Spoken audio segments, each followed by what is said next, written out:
Welcome to the God Pod with Lord Jamar. Not a hard job to expose the fraud you are. P. Diddy, Kid Cudi, explode your car. Shit get ugly when I unload the scar. But this ain't PUBG. Shout out to my people around the world that love me. Peace to Artie Stacks, Digger, and Godfrey. My people in the chat, all my niggas that got me. Rest in peace, fact checker rage. Got memories that never fade. You are still missed to this day. Sever with my blade what gets in my way. Never be a tether, this is FBA. I got games for whoever wanna play. Spit flames for forever and a day. Shit changed, then you better get away. You know my name, motherfucker, is Lord J. Hey. What's good, what's good, what's good, what's good? A1 Drizzy in the house. Rashad Haynes. Heck Niggity 9. Peace, God. Shout out all the GPS in the house. Bing Lee, what's good? E. Cannon. Yeah. Troy 2832. Peace, peace, peace, peace. Come on in, come on in. Peace, Michelle. Peace to the Queen. I fishing. Said, yo, it's been a minute for me. Okay, welcome back. Welcome back, Tie-Dye. I understand you were out catching something. Getting something on the hook. Get it. Yeah.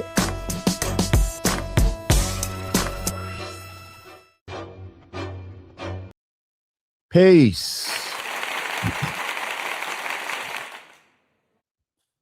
Pardon self. Welcome to the God Pod with Lord Jamar. I am Lord Jamar. And today is Wednesday. Damn, it's almost the end of January, huh? January 28th. Making today's math. Wisdom. Build, destroy.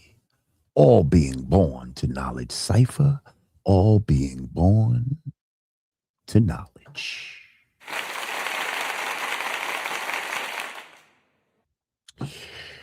Yes, sir. Yes, sir. How y'all feeling out there? Everybody good? Everybody keeping themselves healthy, warm. We had this snowstorm this past week that many might say had artificial origins, shall we say, to it. The way they was going on and on about it. And now how this cold is lingering. But whatever, we got through it. You know, I feel like I've seen worse. But this was my first winter in a new house. Let's clap it up for that.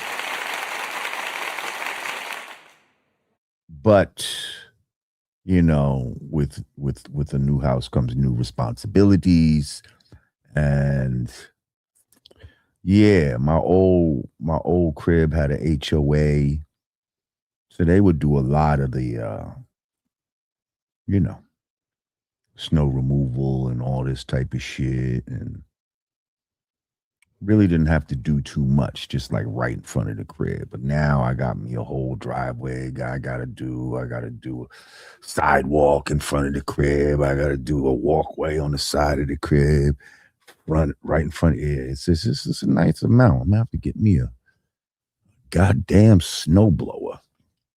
Fortunately, I've been going to the gym and I'm in shape, so I kick that snow's ass. God damn it. Yes, I did. Peace, everybody. Join on in. Come on in. Let's talk. Things have changed since we were last in the house. Dan Dada. Brick City in the bitch. I just saw Newark is about to get a Melba's, huh? We're gonna have to check that out. We got a Melba's close now. Pennsylvania in the house. What?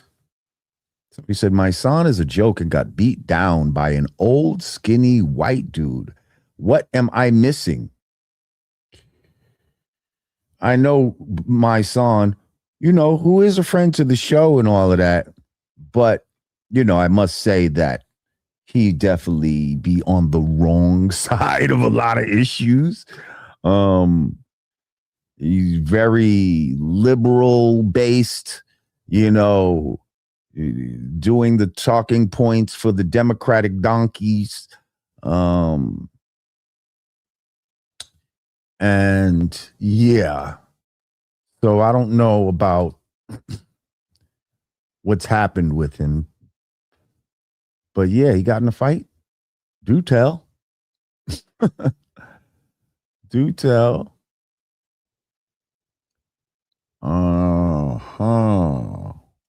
DC in the house. Connecticut in the house. Said we knew he was fraudulent.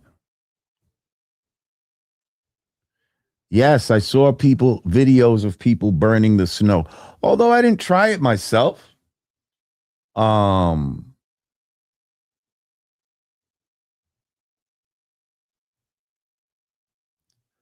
Uh-huh.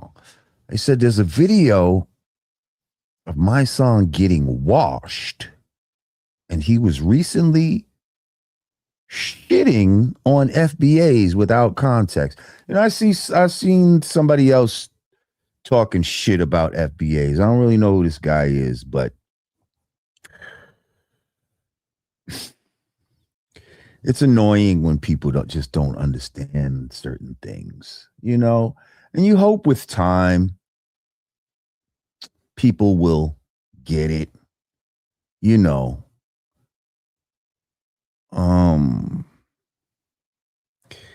but you just see from people's talking points and, first of all, the phrase talking points, right, is something that's pissing me off because you have people out here that are using this phrase, Nazi talking points. I've heard multiple people say this. That's how I know they're parroting some shit. Somebody put that into the lexicon and now you all are fucking regurgitating it back out, talking about Nazi talking points. I heard my son say it, to be honest. I heard a few people say it, but my son was one of them that I heard say it. And I'm just like, I know you think that's a clever thing to say. I know people think that's clever, right? But what are Nazi talking points? Here, I'll give you a Nazi talking point.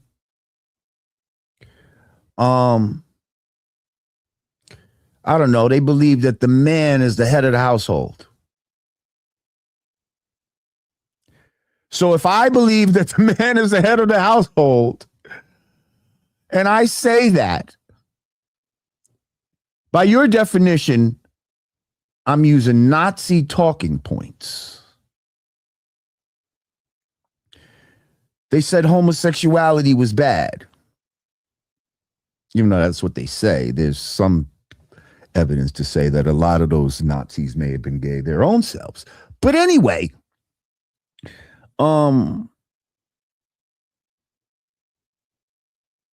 if I agree with that talking point, does that make me a Nazi sympathizer or something? Like, where are y'all getting this shit from? And what exactly are people saying that you feel are Nazi talking points. Because I'll tell you this. The Democratic Party, right? And I don't say this as a Republican. I'm not a Republican, but I am a conservative. Okay? I am a conservative, but I'm not a Republican. Okay? So let me just straighten that out. Democratic Party was made by the Ku Klux Klan. Oh, yeah. Oh, yeah. So does that mean anything that you say in support of the Democratic Party is a Ku Klux Klan talking point? I just want to know. I just want to know. Are those Ku Klux Klan talking points whenever you talk about, yes, he did get whipped in that debate. Whenever you talk about anything concerning with the Democratic Party,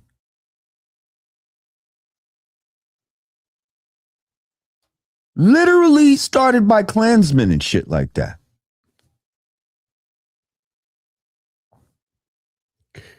So I just want to say that there's many things that people can have a cross agreement with, even though they're not in agreement totally with certain ideologies. You see what I'm saying? You have black nationalists and white nationalists who don't necessarily want to fuck with each other, but they both love families. They both love their family and think protecting it and protecting their race is important. That's something there where they converge. That doesn't mean each one has adopted the whole ideology of the other. So if someone happens to be in agreement with, let's say, not having illegal pedophiles and rapists and drug dealers running around in the country, that shouldn't be here in the first place. It's bad enough we got domestic murderers and rapists and pedophiles and all. We got enough of that. We don't need motherfuckers from other countries now piling on to the debauchery that is known as America.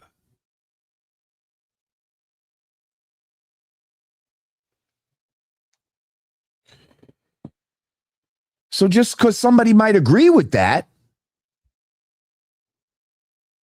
now you want to put them in a hole. Oh, you're a Nazi. You're a Nazi sympathizer. You have Nazi talk. Shut the fuck up.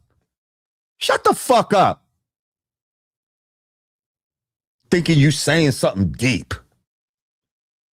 Nazi talking points. And making stupid faces afterwards. Like, ooh, I just hit him with some shit. No, you didn't. No, you didn't.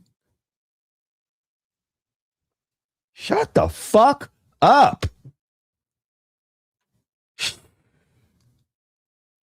It's pissed me off, man. Anyway. Yes, black people fighting for illegal aliens is diabolical. Okay?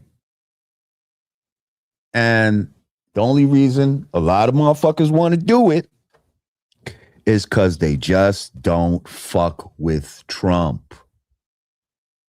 Like I see, I don't know if when they got the shot, now they're able to like remote control some of these motherfuckers. But you got motherfuckers out here just doing the wackiest shit against all reason, picking up flash grenades with their bare hands and all kind of crazy shit, screaming, shoot me, shoot me. Like, yo, these motherfuckers is wilding right now. Like, they wildin'.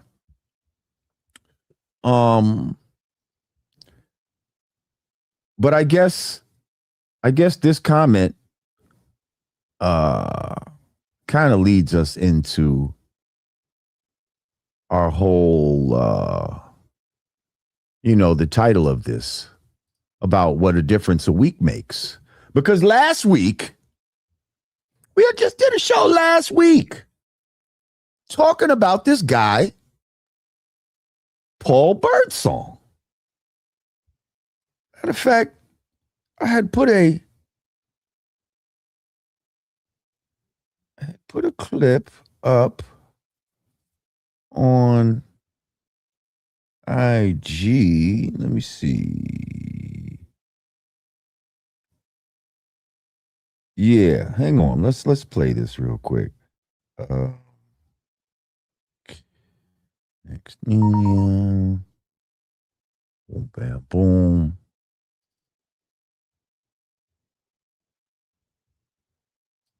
Just to refresh memories.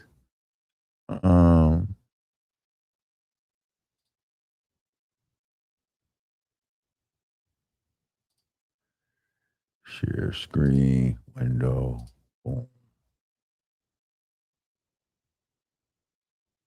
Also share system audio. Yeah.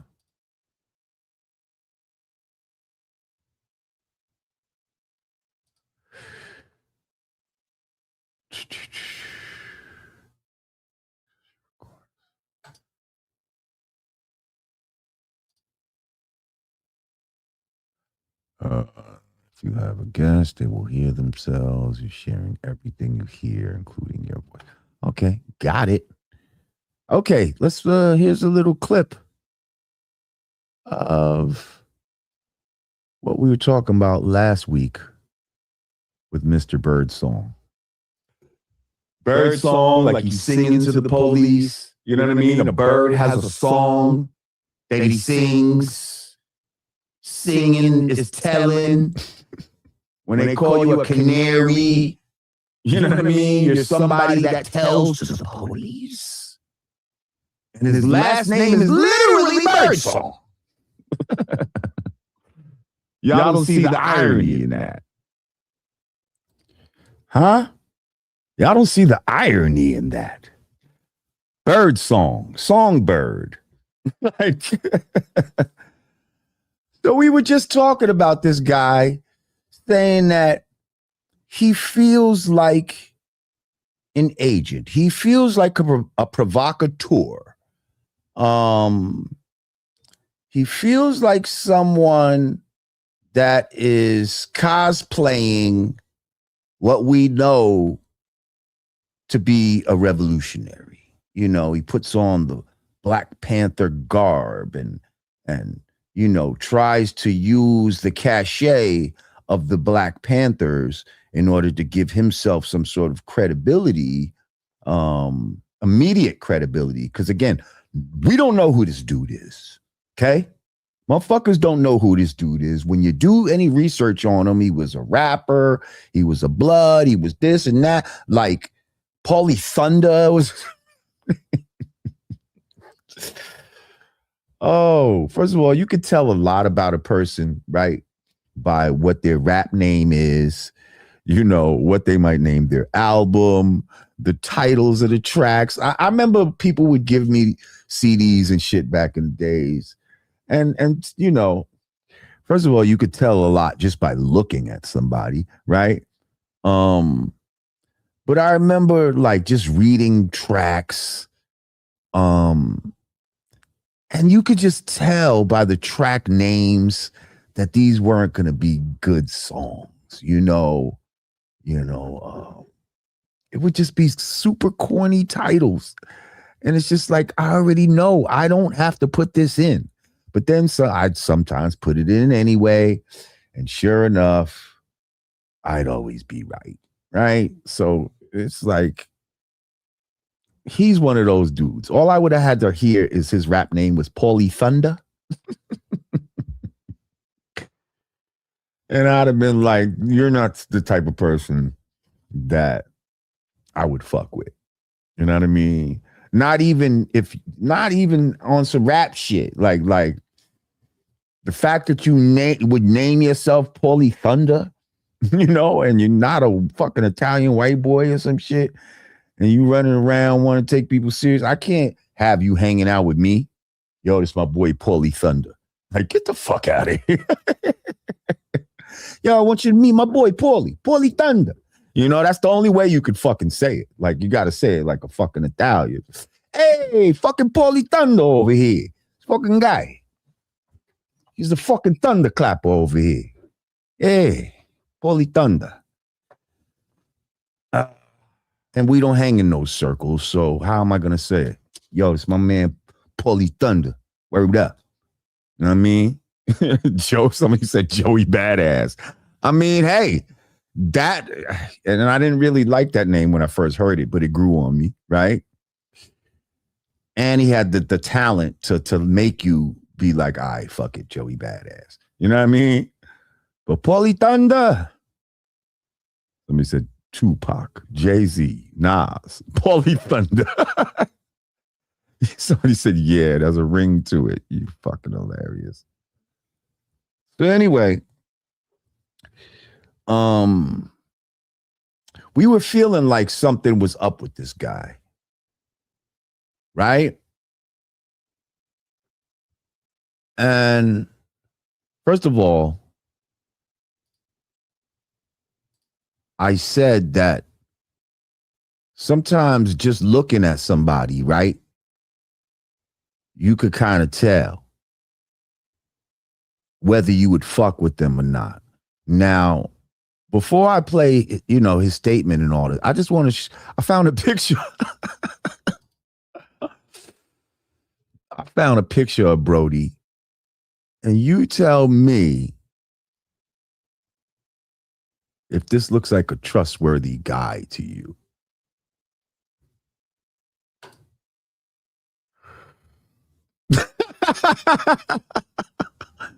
Now, would anybody that wears their hair like, would you trust anybody that wears their hair like that? What the fuck is going on up there?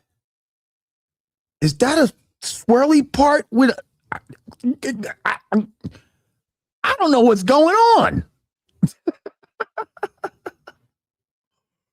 All I can say is that screams whack rapper / untrustworthy / you know, another one they said, never trust a man with a beard and no mustache. Like, you see what I'm saying? There's certain shit that is real, like just on face value. So I say, never trust a man with a hairstyle like that. Goodness gracious.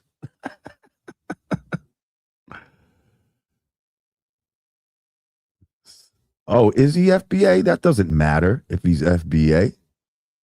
Somebody said, whether he's FBA or not, he's an agent. Yeah. No one's saying that, you know, tethers are have the agent market locked down. Now they probably would be ready to squeal on the revolution. On real, all these crab niggas know the deal. When we start the revolution, all they probably do is squeal. Huh? The ones that are squeal first are the scared ones, are the ones with not as much of a dog in the fight. You heard? Anyway, I thought that was y'all needed to see that. But let's check out his statement, right?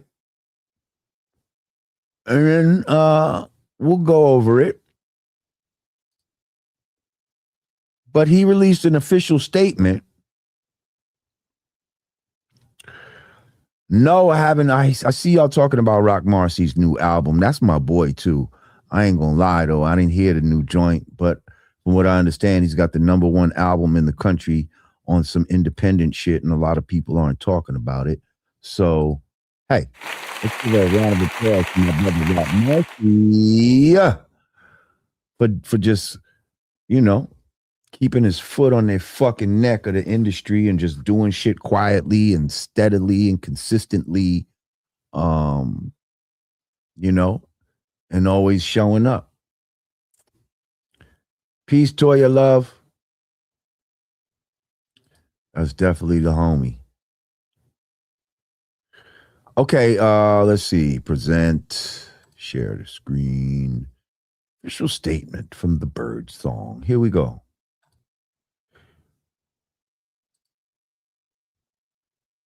To the people, as everyone knows, I'm Paul. Here we go. All power to the people, as everyone knows, I'm Paul Birdsong. I got a message from Aaron Dixon today saying that he no longer supports us. That after he gave me orders to make a video saying that him and other members were coming, that he withdrew his support, and that he said that this situation is unimportant to him. Okay, first of all, before we continue, what's all this about? Like, what the fuck? They think, oh, you know what? We need to come up with a new fucking handshake, a self-reliant handshake where you shaking your own hand. Yeah, that's gonna look strong. So y'all stand behind me and y'all put your hands like this. And then I'm gonna talk. I'm gonna say a lot of ums because I don't really know what the fuck to say right now. But y'all just keep that up and follow my lead, y'all. Follow my lead. All right, let's bring it back a little bit and then keep going. Okay. All right, here, boy. Other members were coming. That he withdrew his support, and who withdrew their support? Why? From Aaron Dixon today saying that Aaron Dixon. All power to the people. As everyone knows, I'm Paul Birdsong. I got a message from Aaron Dixon today saying that he no longer supports us. That after he gave me orders to make a video saying that him and other members were coming, that he withdrew his support, and that he said that this situation is unimportant to him, even though my comrades have risked their lives and spent thousands of hours of their time and dollars in life standing behind a cause. You know, he said he's going to make a statement saying no one has the right to call himself a Black Panther going forward. I told him to make sure that he put in that statement that he did, in fact, give us the right to call ourselves that, because I still have the messages where he did, just in case he doesn't. And I put in there also, make sure that you put in there that Emory Douglas did give us the right to wear that emblem, because I still have the messages where that happened too. Hold up. He's like, make sure you put this in there. Make sure you put that in. Like, I know Mr. Dixon was right. Who the fuck you think you talking to, boy? Talk about make sure I put this in and make sure I put that. Nigga, I've been revolutionizing since the 60s, nigga. You better get the fuck out of my face. Talk about what the fuck I better do. Motherfucker, you better get out the Black Panther Party and stop talking this bullshit, is what Mr. Dixon was thinking when you telling him this bullshit. And look how he has his hand behind his back while he's speaking. Like, that's some real subliminal, what they say, cast a stone and hide your hand or some shit like that. Like, he's subliminally doing that right now. Like, casting a stone and hiding his hand. Like, let's continue. I said, audio keep going off. Because of me and my comrades risking our lives and all that. But as it stands, because of that, because of me and my comrades risking our lives and all the heat that we went under, because of the counter-revolutionary practices, because we don't believe in Black nationalism, like Bobby Seale said in the video that I shared on my page earlier, that Black nationalism is acquiesce to racism, and that we don't stand like that we're internationalists and intercommunalists, just like Huey Newton said. We would no longer identify with this flag. We will no longer identify ourselves as the Black Panther Party for self-defense. we're going to take OG from the town's advice. We're going to take the name that he decided to put out there. We're going to call ourselves the Black Lion Party for International Solidarity. Reason for the international solidarity is because we will stand with the immigrants. We will stand with the people being terrorized for ICE. We will stand with any oppressed people across the world. Hang on real quick before we continue. So they're no longer the Black Panthers, and they're choosing to be the Black Lions.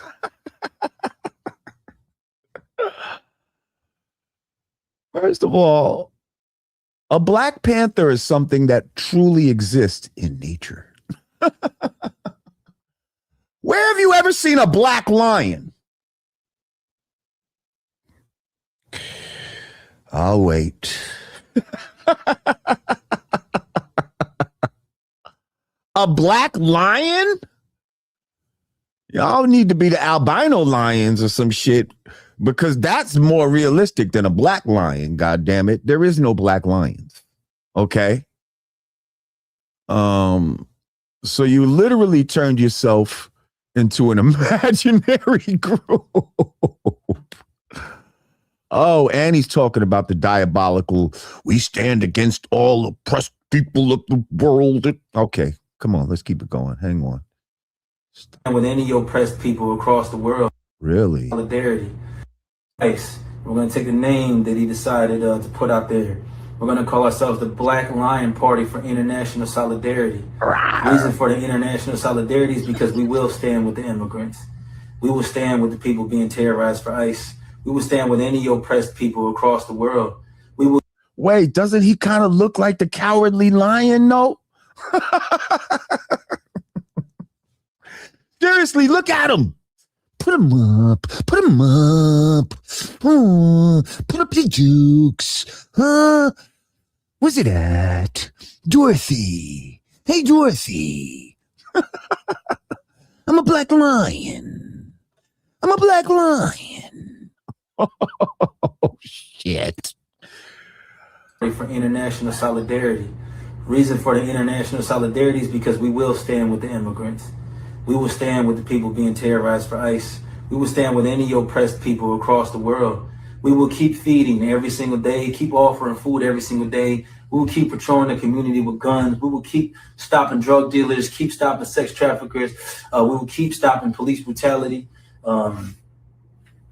This little plaque that I got, it says Paul Birdsong, and as a Panther, it says since 2020. I don't regret the work that I've done because it's brought me to this point. But going forward. Oh, wait a minute. It says a Panther and it said Paul Birdsong since 2020. Is he saying that he's been a Panther since 2020? Because I could have sworn just not long ago he was the Blood rapper. Am I bugging? GPS, I need y'all to do some research. Oh, I haven't seen these. I need y'all to do some research. GPS, because I'm pretty sure he was a Blood not long ago. Maybe a year, 2 years tops. He's saying that he's been a Panther for 6 years. So you were a Panther Blood? A Blood Panther? So you're telling me you were a Blanther? You were a Blanther for all them years. And when did you put down your Blood flag? When did you put that down? Because you seem to be quitting organizations left and right. Oh, he started his own Blood gang. He dropped his flag. Yes, that's good. He dropped his flag, Michelle. But was he waving the flag while he claimed to be a revolutionary at the same time? And You know, is he someone that character-wise is willing to just, drop little causes when they're inconvenient to him? Not saying it's good to be a blood and all of that. But this is now the second organization that we know of. Oh, he was a Hebrew Israelite too? No. Somebody said Black Israelite, blood Black Panther, now Black Lion. Wow. Also, he's just joining organizations left and right. Sounds like a plant to me. Let's put him in the Israelites. Let's put him in the Bloods. Let's put him in the Black Panthers. Let's have him start his own.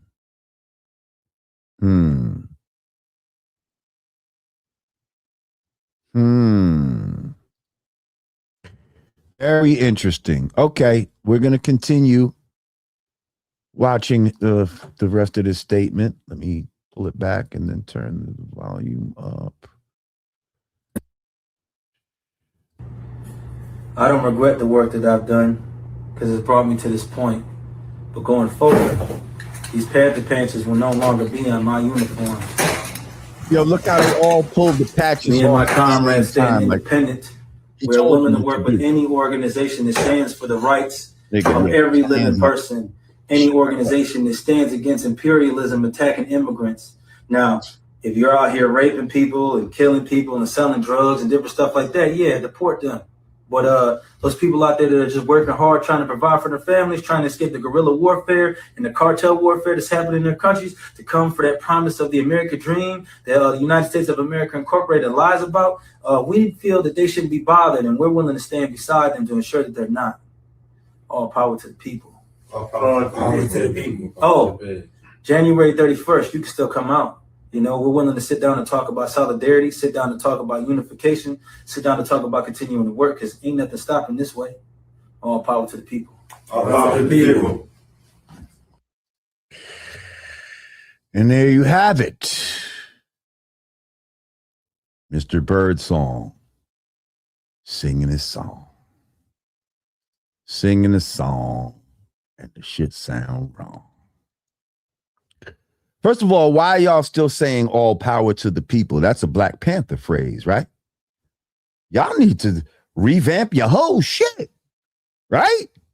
Come up with new slogans, all of that. You shouldn't be doing none of that Panther shit. Huh?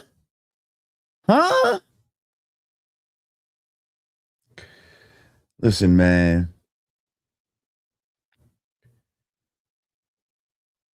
I hate to say it, but he's not the first one. I believe these motherfuckers have been giving us people to follow for the longest time.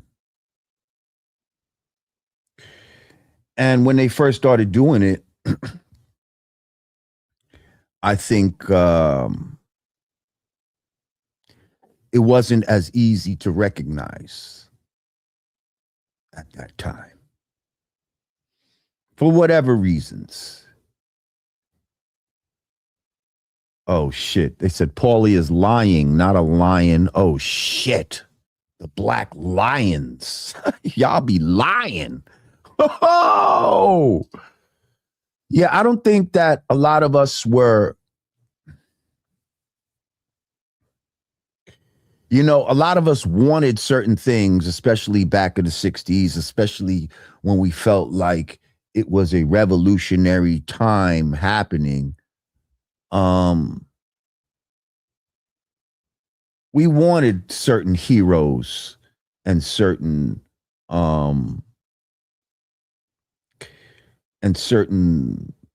people that we could believe in. Oh, thank you, Michelle.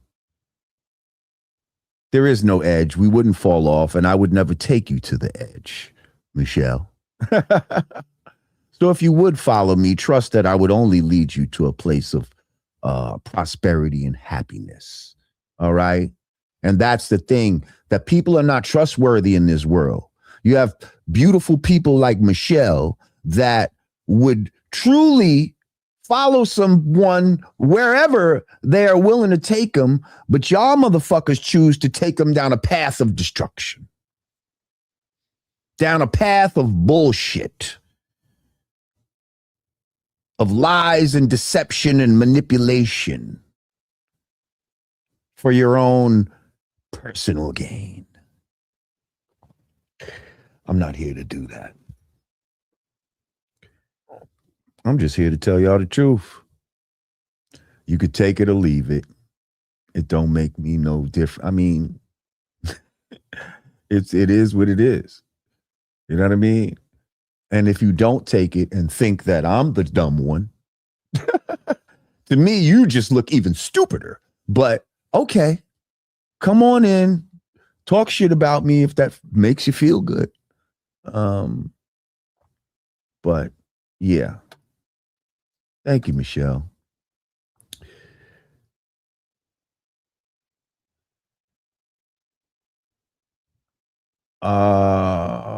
Somebody asked me, would I get upset if fans approach me calling me by my birth name? Of course. You don't know me like that. I didn't tell you to call me that. You were introduced to me how you was introduced to me. Why would you think you could call me by my birth name, especially when I had it legally changed, so that you and everybody else, especially the white man, will have to call me Mr. Allah and respect me as such.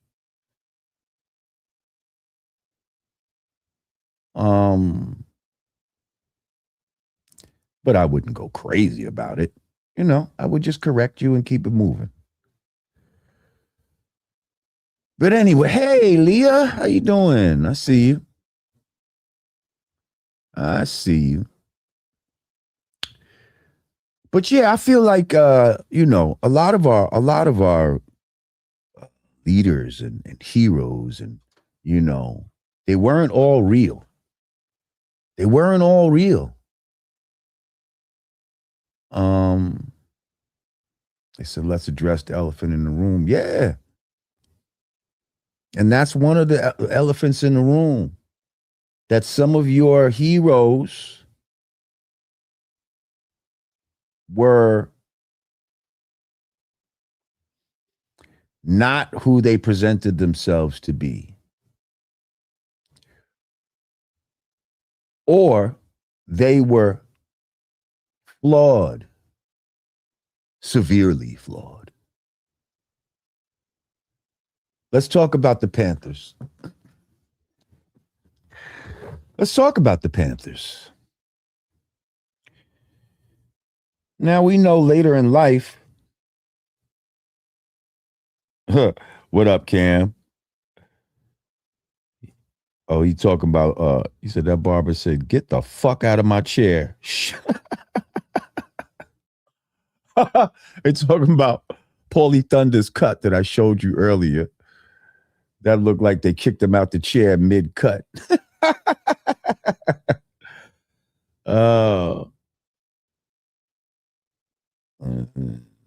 Okay.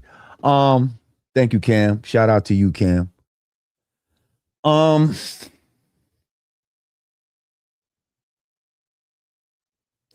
Yeah. Listen, man. I want to play a little clip. Hang on. Let me just look for something real quick. This is a small excerpt from a documentary. Now, the doc is called, first of all, shout out to my man, Curtis Schoon. All right. He got Schoon TV. And this is something that his people produced or put out on their channel. And it's called From Ancient Greece to America: Politics, Power, and Homosexuality. Right? So they go through the science of how back in the days, from Greek times and all that type of shit, how homosexuality was used as a form of control, as a form of dominance. It also became a way to go up the ladder, go up the social ladder, to climb the social ladder, right? If you were born poor and you willing to fucking, do some gay shit with a rich motherfucker, that could help pull you up, right?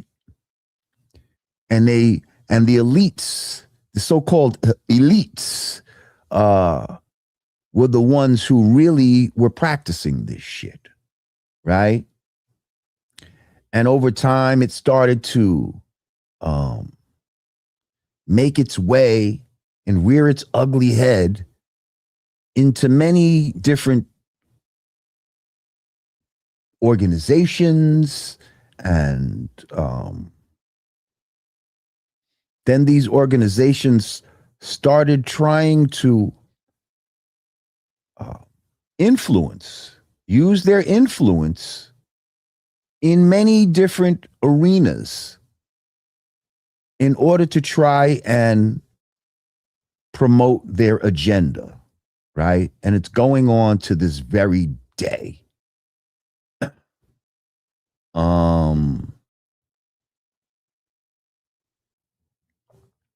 Oh, whoa. Damn, Michelle.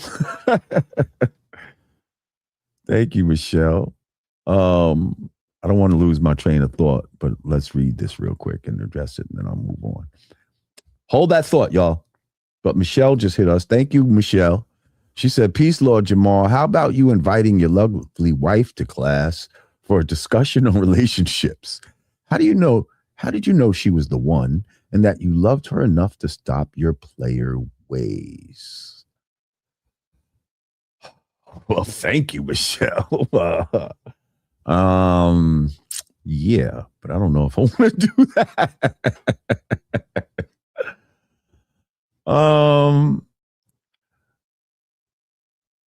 Yeah. I don't think anybody's the one like the minute you meet them type of shit. I think over time you may see things in certain people that that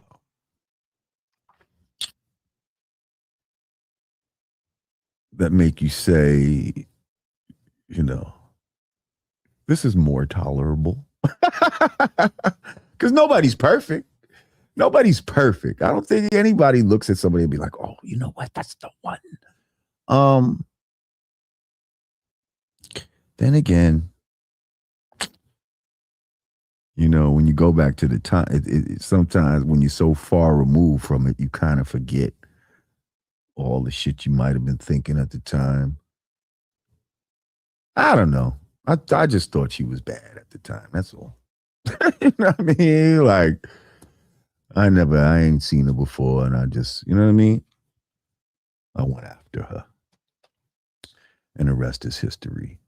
But I don't know if we're qualified to have a class. Oh, yeah. That could cause some beef right there. You trying to get me in trouble? Have me on here fucking screaming at this woman? But thank you, Michelle. I always appreciate you.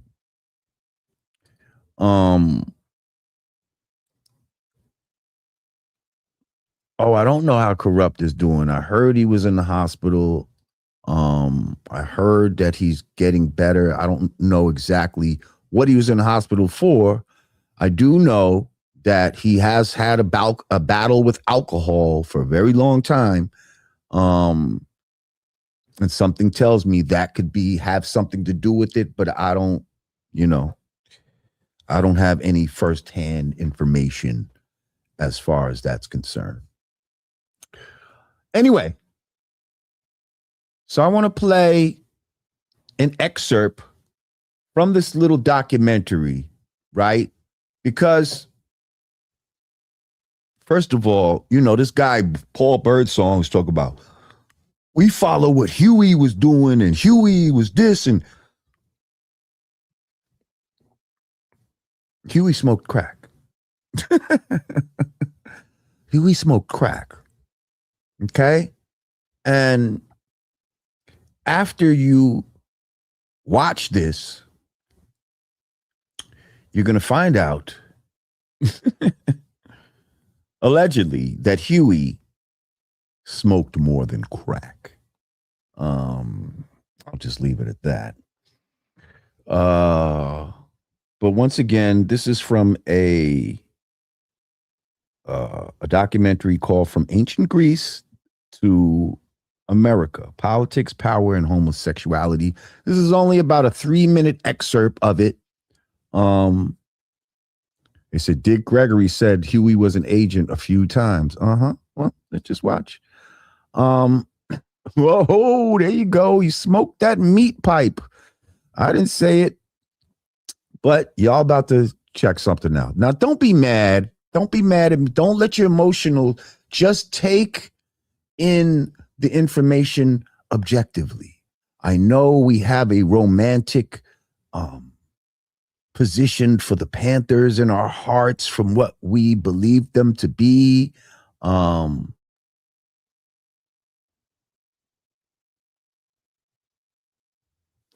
Nobody tells that part. He was forced by the CIA, but nobody tells that part to discredit him. Okay, well, we'll see. We'll see. I don't know. Possible. Let's just take this. Let's just watch this, and then we'll discuss more afterwards. Okay. Here we go. Now, this first person that you're gonna see on the screen is Baird Rustin. Baird Rustin was an openly gay man who was behind the scenes in the Martin Luther King, camp on civil rights and all of that.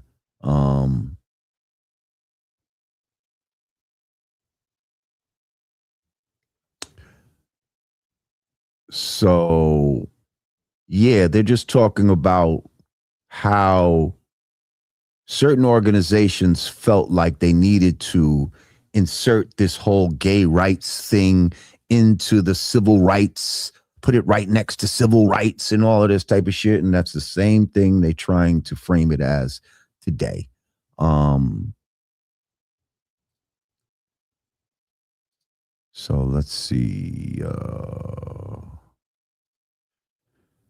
Screen window. Audio. Okay. In the American mind. This was the latter in action, using a compromised but brilliant figure to introduce clandestine behaviors into the black community, framing them as a component of liberation. As this coupling of civil rights and sexual identity became a fixture of the American social landscape, it even began to slither into radical elements of the civil rights movement. The infiltration moved from high-level strategy into the raw physical reality of the Black Panther Party, where behind the scenes, the revolutionary vanguard began to mirror the behaviors of the very oppressors they claimed to fight. The most startling evidence of this shift lies in the intimate letters from Huey P. Newton to Jewish movie producer Bert Schneider. Newton didn't just align the Panthers with gay rights in 1970. He himself was living a private life of homosexuality. Writing after his prison release in 1970, Newton justified spending his first night of freedom with Schneider on the top floor of the Hyatt Hotel instead of his own wife, stating, "I chose to spend the first night out of jail with you, because, as you stated to someone, the two of us were married first." In the book Destructive Generation, co-authored by Peter Collier and former Panther associate and financial facilitator David Horowitz, Horowitz characterizes the bond between Newton and Schneider as a bizarre and intimate dependency. He contends that this relationship effectively reduced the Panther leader to a kept man, bankrolled and managed by Schneider and other Hollywood figures. Hugh Pearson's book, The Shadow of the Panther, further documents the homoerotic nature of this correspondence, noting that Newton referred to Schneider as my love and even my wife. Newton further signified this bond with Schneider by making him an honorary Panther and gifting him a gold panther ring, a symbol of their unconventional union.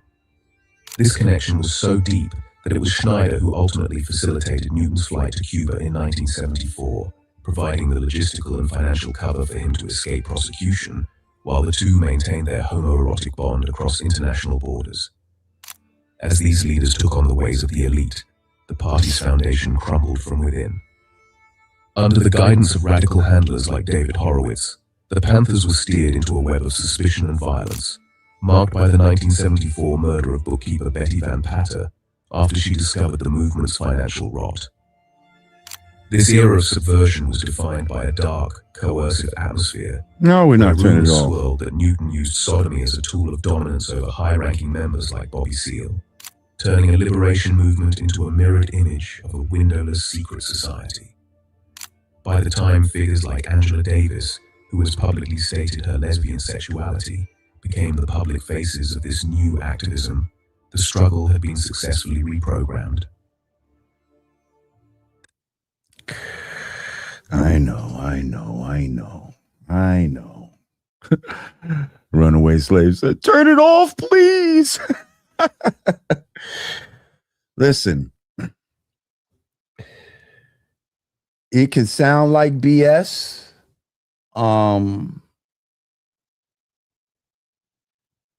Is it BS? Think about this, right? Did you know the Panthers used to have like fundraisers in rich people's cribs? Did you know that? Like they'd be at rich people's cribs, fucking known homosexuals like what's my man's name? The Godfather. What's the nigga? It's the nigga who played the Godfather. Marlon Brando.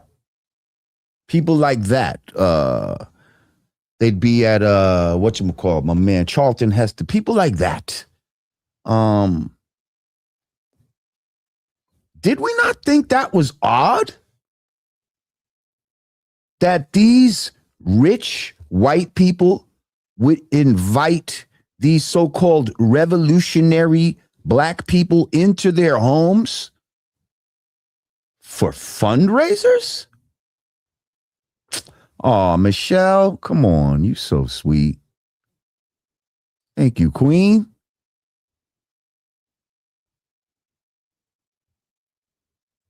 You trying to save my back out here. Love you, Queen. Thank you.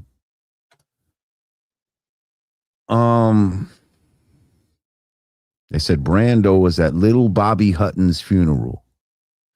Now, if you know anything about Marlon Brando, Richard Pryor said Marlon Brando will fuck a mailbox. They said Marlon Brando would fuck a mailbox. He didn't give a fuck.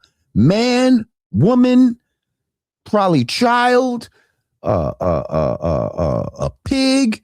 Like, I'm sure he didn't give a fuck. Richard Pryor said he had sex with Marlon Brando.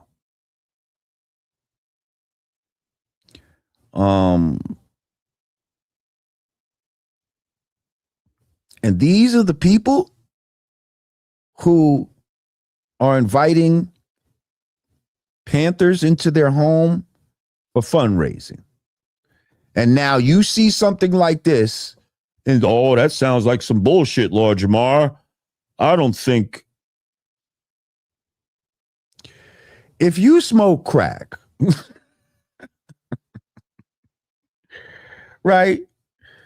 If you smoke crack to the point that you're a crackhead, right? To me, that says you have something mentally wrong with you.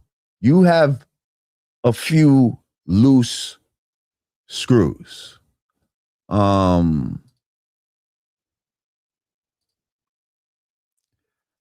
wouldn't put nothing past past a crackhead. Did you not see Boys in the Hood? Nigga said, I'll suck your dick. Like,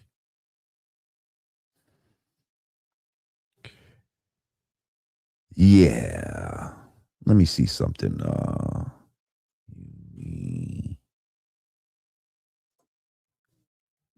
10.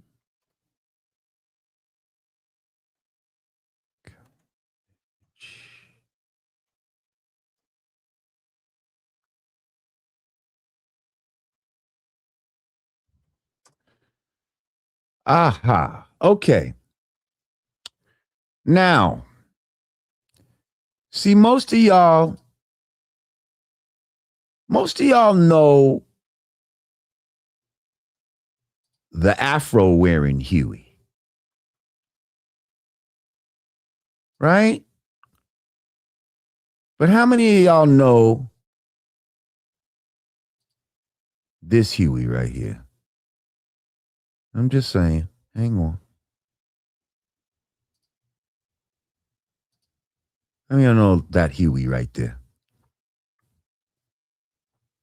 That little clean cut. That little clean cut young man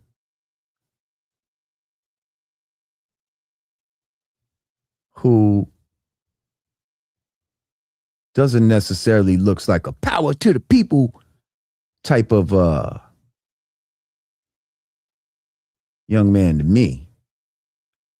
Hang on. Let me see something. Stop sharing.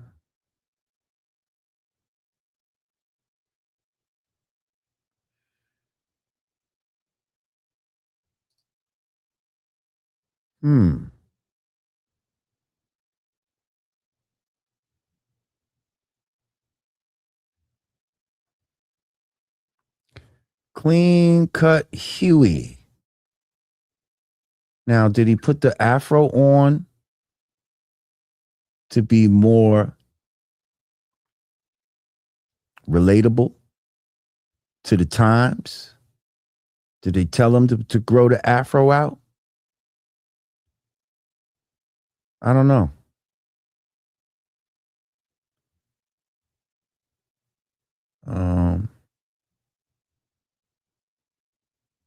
I don't know. He looked kind of sweet. Kind of sweet in that picture. Oh shit. Hang on, let me read some of this. That Birdsong promo is so corny, it looks like an old SNL skit. The body language is wrong. His speaking is wrong. The background is wacky. It's comic. Isn't it? It's crazy. That's crazy, ma'am 7. Megan Vaughn. Thank you, Megan. Appreciate you. Silk Child said, LJ, I can't help but remember when you were in a reality show years back and your wife told you she found a female rapper and you asked her how she knew she was a rapper and she said her looks. Thank you, Silk Child. Yeah, that was some shit I didn't want to do, but you know.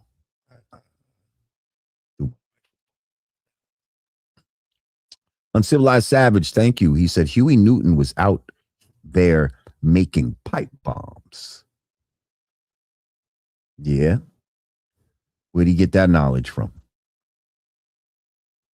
How he learned how to make pipe bombs? Fred B. Jams, thank you. He said, had a homie that had a white girlfriend that laced his weed. He went from an 18-year-old with 3 cars, women from many ages, to smoking sausage links. Crack make you do anything.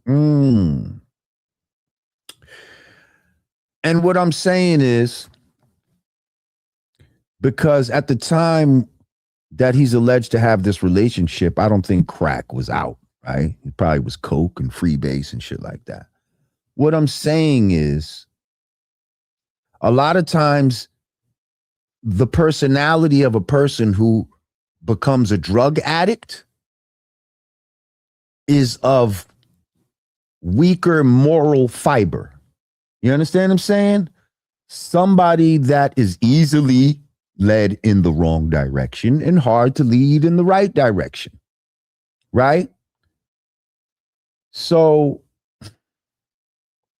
if he's already compromised himself morally, sexually, what's going to stop him later on from life from compromising himself with drugs and shit like that? You know, there's certain demons that people try to kill with drugs, especially when they've made irreparable choices in their life that they're now ashamed of or would never want to come to, you know, or they realize that whatever they did it for wasn't worth it. Wasn't worth it. And now you done gave up your booty hole and your mouth and all this other shit, and you don't even have the pot of gold at the end of the rainbow that you thought you was going to get. And that's the type of shit that I think make people, you know, overdose on drugs or just fall into deep depressions and, you know what I mean? Gain weight, all, you know, just all kind of shit. And that may have been what happened to our boy. But let me just get this straight. So y'all are okay with Huey as somebody that smoked crack and all that. Y'all could still look up to him. Huh? But if he did some gay shit, then that wipes everything clean. You see what I'm saying? Like, because there were honorable things that the Panthers did, or we feel like they're honorable, you know, the breakfast programs and all of that type of shit. But at the same time, you know, they were promoting socialism. You know, free breakfast and you know, all of that type of stuff and free healthcare. That's socialism. That's socialism, and socialism is not a good thing, people. Socialism makes the people into children. How many times I have to say this? It makes the government the parents, and it makes the people, the citizenry, the children, and reliant on the parent for their provisions. So now if you don't do what the parent says, you don't get you don't get whatever it is the parent has. When they had those free breakfast programs, right? I bet you part of them kids getting that free breakfast was they might have had to listen to a little talk about revolution. You know what I mean? Even if it was 5 minutes. You know, even if, okay, maybe they didn't even have to talk. Maybe it was just sitting in the lunchroom with certain iconography around you in order to try and influence your mindset. So now you're going into this lunchroom or whatever in the mornings, and you're eating your breakfast, and you know you're seeing power to the people around you. You're seeing, you know, fuck the pigs and all this type of shit, and they're planting seeds in your mind. Socialist seeds in your mind.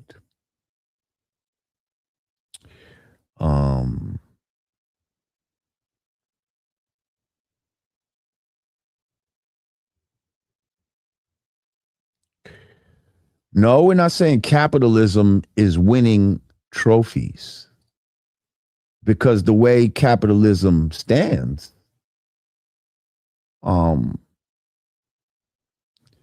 it's rife for mismanagement by immoral people.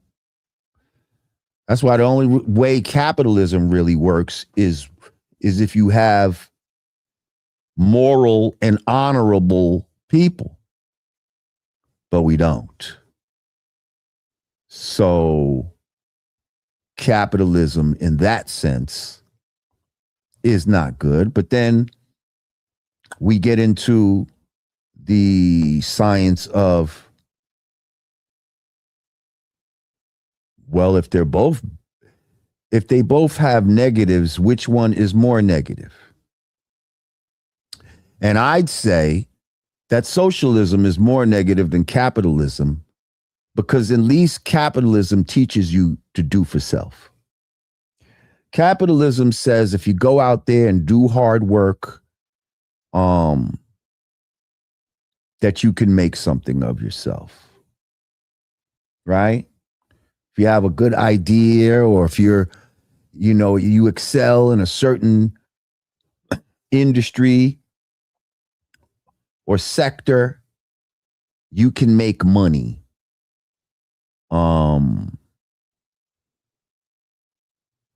And pull yourself out of whatever position you may be in.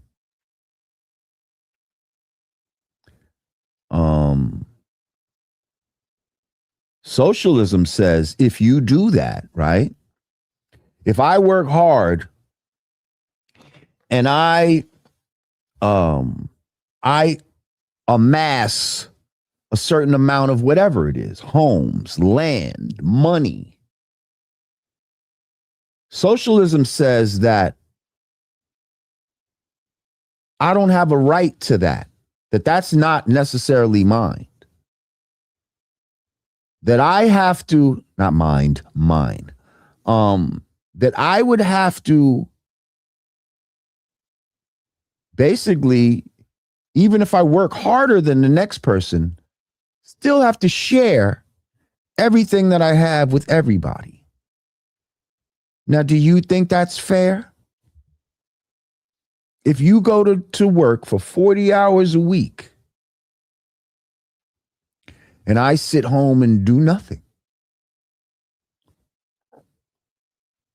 should you be responsible for making sure that I have food, clothing, and shelter? I know it sounds, I know it sounds virtuous and nice, especially when you're not the one being taken from. When they make it seem like, oh, well, we're just going to take from the rich. We're just going to take from the rich. When at the end of the day, socialism takes from everybody. It doesn't matter what level you are. Everybody is supposed to be equal.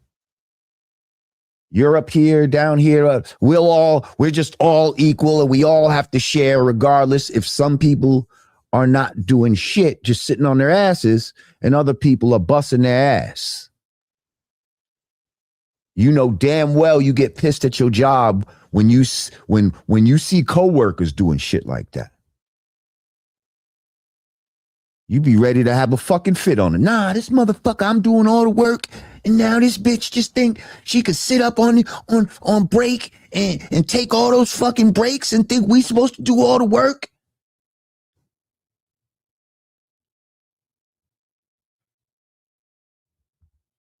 You actually already doing what, Fred Jams?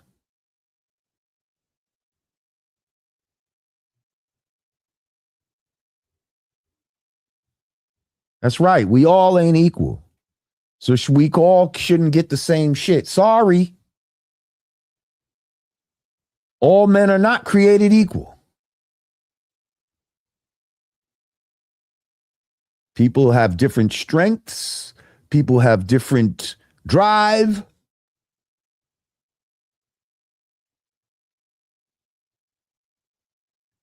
And so if we're not all equal, trying to treat everybody equally is stupid.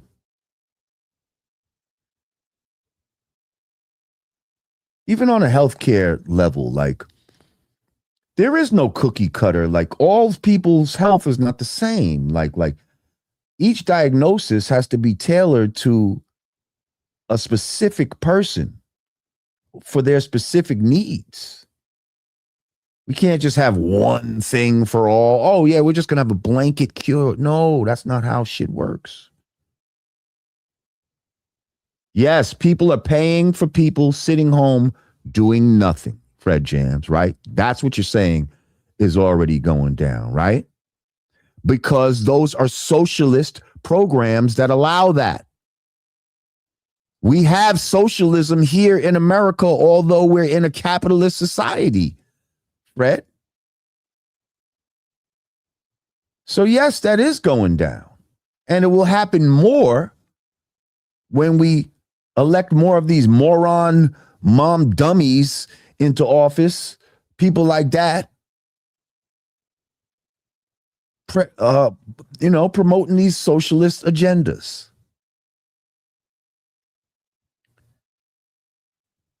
So now listen, at the end of the day, the whole shit that I showed you about Huey, is it true or not? I don't know. That's something for us to look at. Now do your research. None of us was in the bedroom with the motherfucker, so I guess nobody can definitively say yes or no. But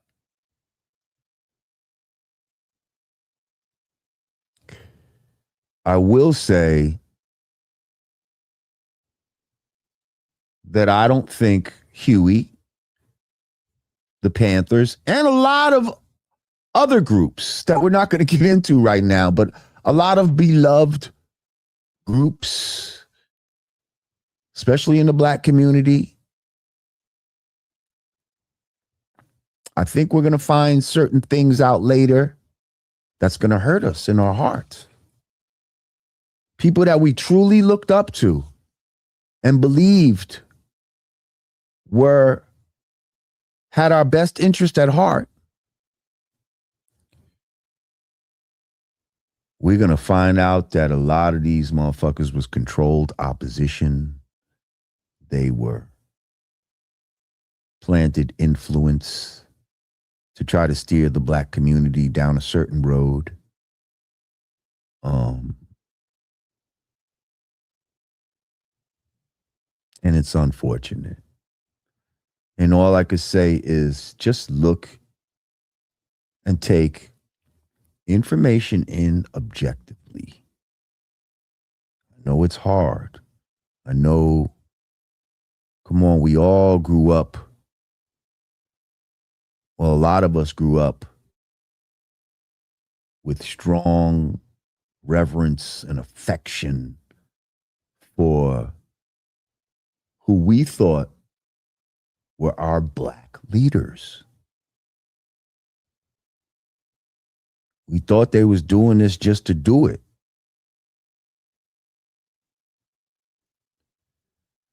But, if you think about it, if it truly was organic, then why? Like, where's the leadership today? Where's our leadership today? Where are the Malcolms and the Martins and the Hueys and the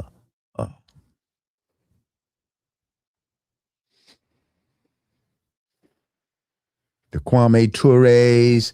Where are all these people?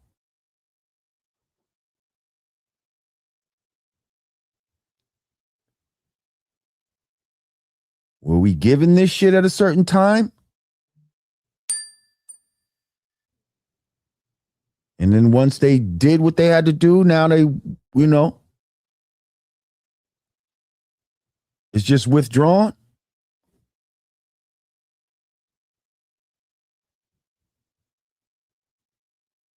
Because certain things we kept doing, we've been making music. We've been making music stars, right?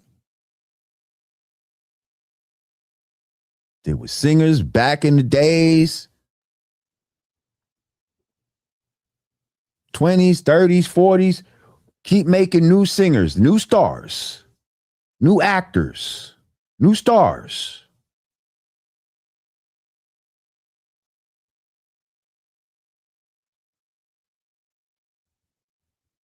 '20s and '30s, you know, we had black people, Noble Drew Ali, people like that. Then here comes the, you know, the Farads and Elijah Muhammad's, you know.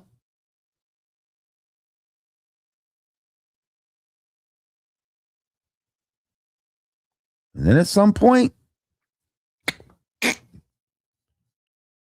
done. Done. But yet we still have a turnover of singers and actors and athletes. Why don't we have a turnover of these black leaders?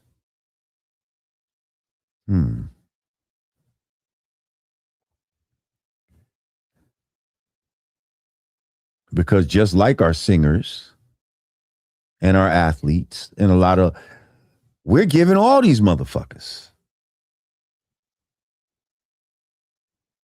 We're giving all these motherfuckers, really.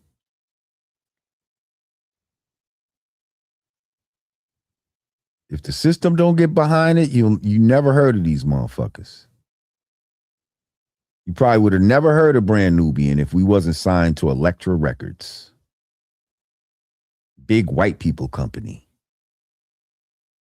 We would have just tried to put them records out, selling out of our fucking trunk. First of all, we didn't have money to do that type of shit. Okay.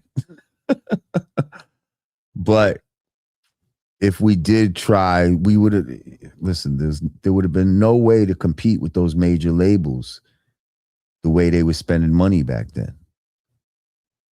There's no way to compete, to get your shit on the radio and MTV and all that type of shit. That shit costs money. That's a good question. Where did they imprison the brother NFAC leader?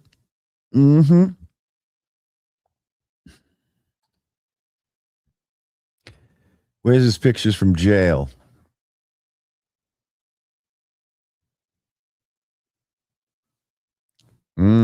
Somebody said, there'll never be another black messiah unless we create him. J. Edgar Hoover. Woo. Woo.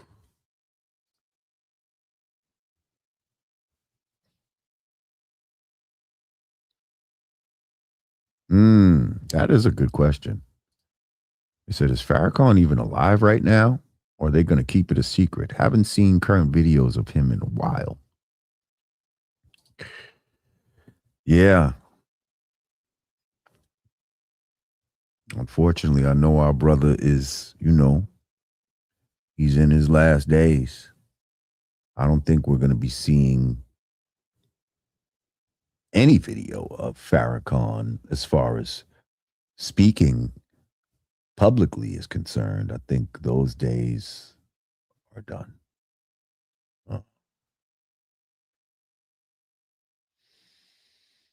Yeah. Do you remember there was an episode of Star Trek back in the days, and they were kind of trying to make an analogy about, I guess, Nazi Germany and leadership. And they had a guy that was like a Hitler figure, but he was really dead. But they were putting him up there in a wheelchair and putting a mic in front of his mouth. And then somebody would be speaking for him. So you couldn't see his mic, They'd have him like this, even though it's like, how did they fall for that? I don't know, but in the episode, they had a mic in front of his mouth and they made it seem like he was still alive. But he wasn't. But they knew they needed him in order to influence the people and all that type of shit. So that's why they wanted to pretend that he was still alive. But then Captain Kirk and them figured out that, oh shit, this nigga really dead type of shit. Weekend at Bernie's. Somebody said, what do I believe? I definitely believe it was in the realm of possibility that your man Huey was on some gay shit. Sorry. Sorry. I think he was a flawed man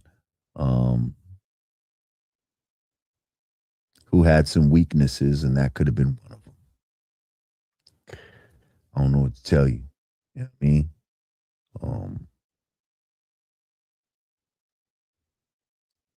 Yeah, people are not perfect out here. Yeah. And hey, y'all could be mad. All evidence that I've seen leads me to believe that. Did prison do that to him? Possibly. Or did he already have some sweetness? I don't know. I don't know.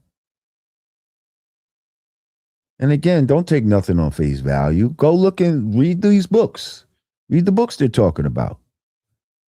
Go look into these letters and shit like that. Yes, I loved Richard Pryor. I didn't know that he was fucking doing gay shit when I was coming up. That shit hurt my heart. But is Richard Pryor a funny motherfucker? Yes. Can't deny that. He's wild funny. But he was on some funny shit. Richard Pryor, our fucking, the guy we all looked up to on some comedy shit, has spoken publicly about having gay sex.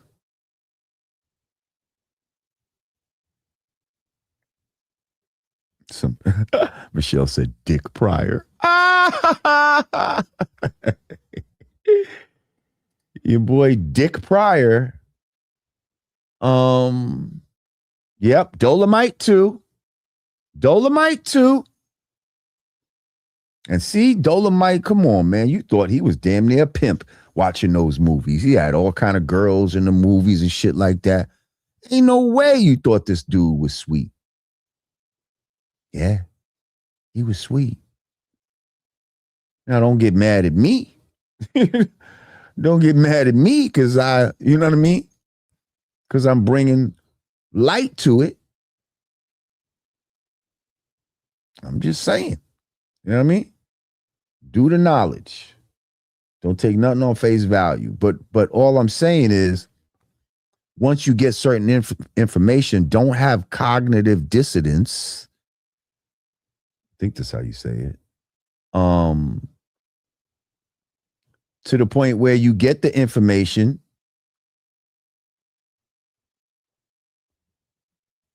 and then don't want to accept it.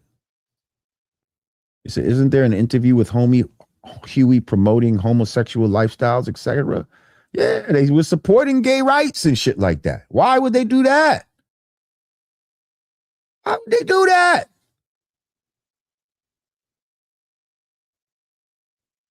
Why would the Panthers support gay rights? We support all oppressed people. Is that it? So gays are now oppressed people with the same likes of black people and other melanated people around the world that were truly being oppressed? Not for their choices, but just for who they were as humans? Stop it. Ma'am 7, thank you. He said they have used multiple methods to feminize the black man and masculinize the black woman. All we have to do is look around to see it worked. We're in the twilight zone. Absolutely, ma'am 7. Absolutely, ma'am 7.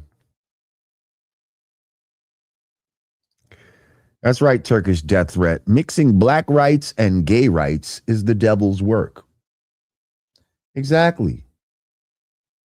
And I encourage you to go watch the video that I just showed you the excerpt from. Watch it in its full entirety so you get the full context of why that was even in there. Because that whole thing was not a documentary to try to tear down the Panthers or something. That was only one excerpt. They went back to Greek times, showing you how homosexuality was used as a tool over time, how it made its way here to America. And as they were going through the timeline, they showed how they tried to use it and insert it into the Black community.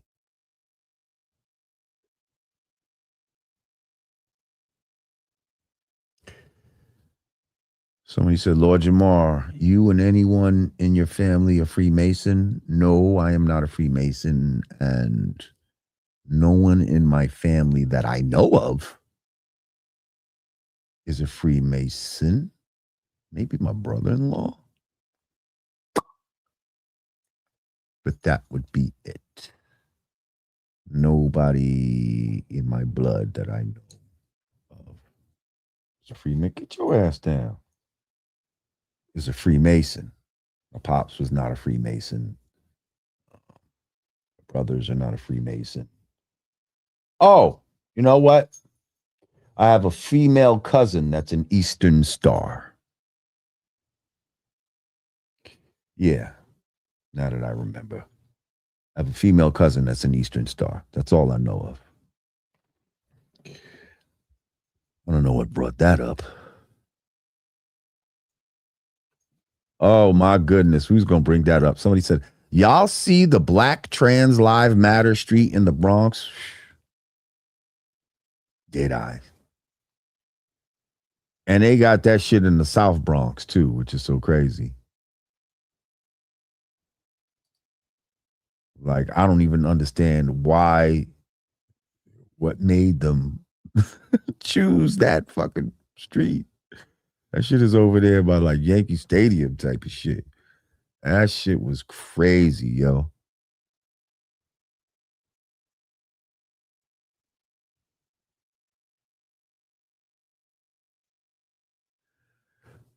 Yeah.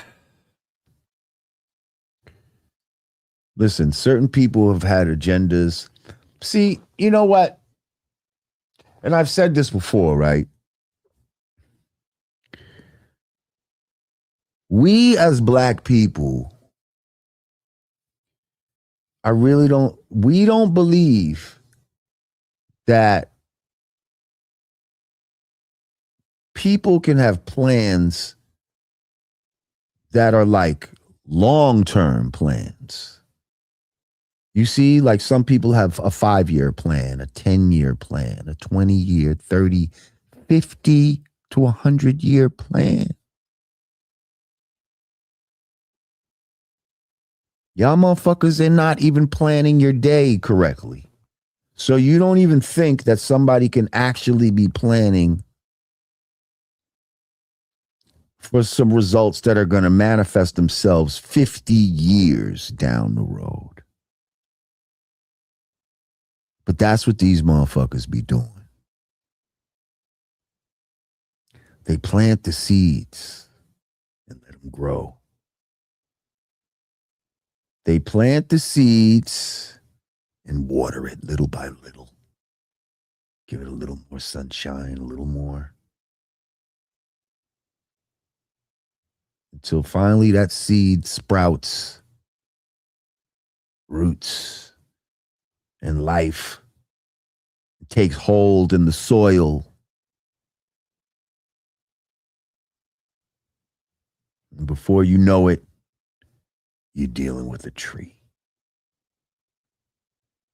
Now you got to pull out the motherfucking chainsaw. When had you caught it early, we could have just plucked the seed out of the ground and threw it in the garbage.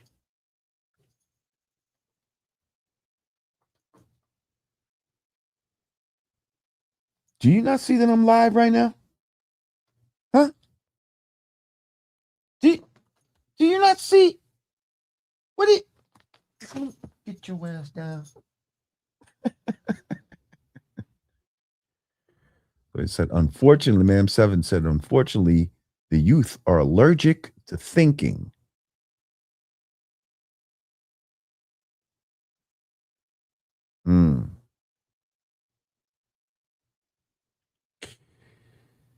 Yeah, people are allergic to thinking, and they'd rather be told what to think, how to think.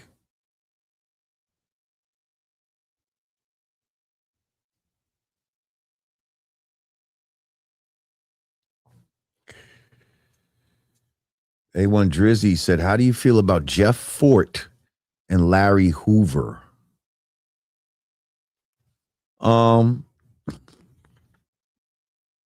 These are the gang leaders, right? I mean, we know that a lot of gangs was started with good intentions and somehow went bad.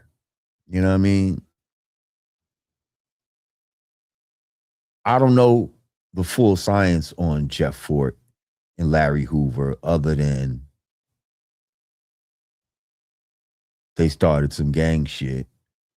And that gang shit that they started ended up being detrimental organizations to the Black community.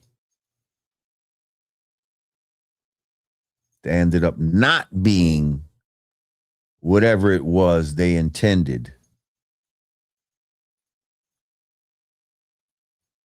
when they started. So, yeah, okay, Blackstone and GD, right? So that's very Chicago specific. You know, that's very Chicago specific. We didn't have none of that here in New York. We don't know about Blackstones and GDs and shit like that.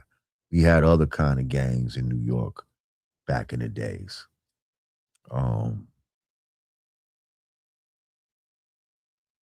You know, Black Spades, shit like that.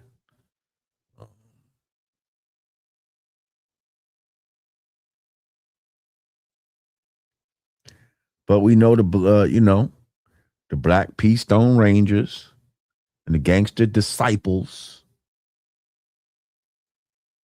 You know, we know they have elements of positivity within their lessons. But ultimately, these organizations are known for basically oppressing Black people. So we talk about all this shit that the white man do, but our beloved gangs, Crips and the Bloods and the Blackstones and G, all of that shit. These motherfuckers is doing way more oppression to Black people than any white people can ever do. And we just gonna have to be real about this shit. Stop fucking crying. Come into your fucking power and stop acting like a fucking victim. You know, if the Black man is God, right? And the white man is the devil, why y'all act like the devil is stronger than God? Well, the white man's holding me down, and the white man is doing it. So? He's doing the job he's supposed to do. Now you're supposed to do your job as God. And if you was doing that, you wouldn't be worried about what the fuck the white man's doing. because your power would supersede his by leaps and bounds. But it's only because you're not using your power that you complain.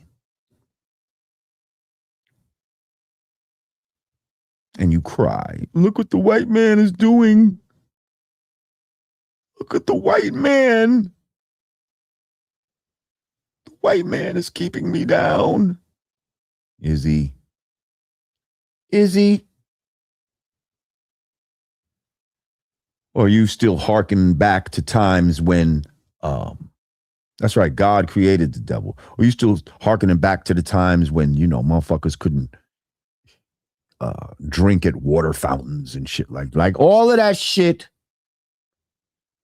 You don't know nothing about that. You could drink at any water fountain. You can eat at any lunch counter. You can go to any fucking restaurant. You can move in virtually anywhere. Nobody's stopping you because you're black. Does prejudice still exist in this world? Absolutely. We all have prejudice to some degree about people, places, and things. Right? So, but as far as white man stopping you from attaining whatever it is you need to attain in this world, you're full of shit. You're full of shit if you're saying that's the fucking reason.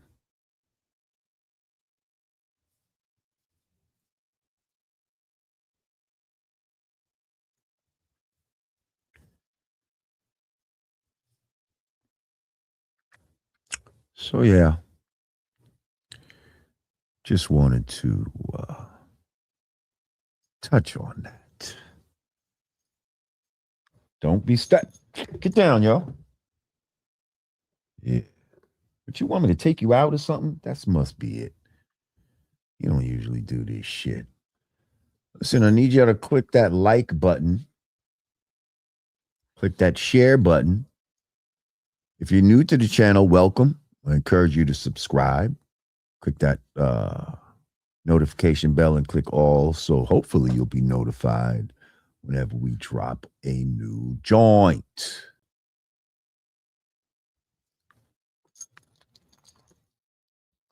Oh, yeah. Also, there's a hype button. If you're watching on the rebroadcast, make sure you click the hype button. Okay, that helps with the algorithm in some kind of way that they're saying. That's some new shit. So if you're watching this on the rebroadcast, make sure you click that hype button. It helps the channel. I appreciate it.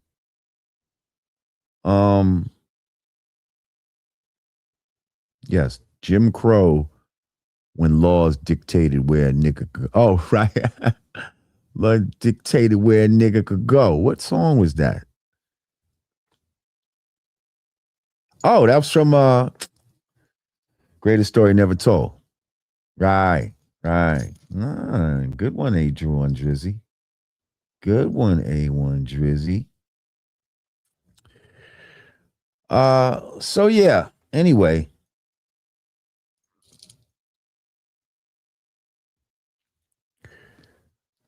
What do we learn? Black Panther to Black Lion. We learned there are no black lions.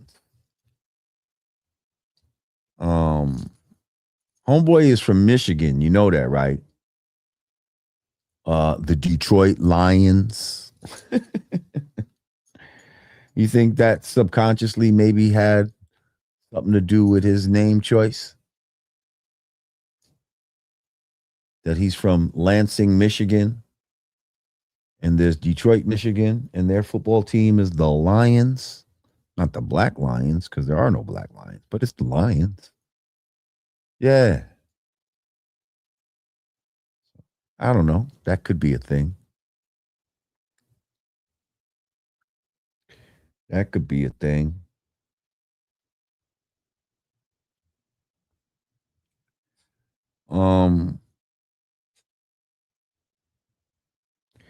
I mean, this guy's pretty much done, right? Like, I don't think anybody's taking him seriously. This probably should be the last time we even hear about him, unless he does something crazy.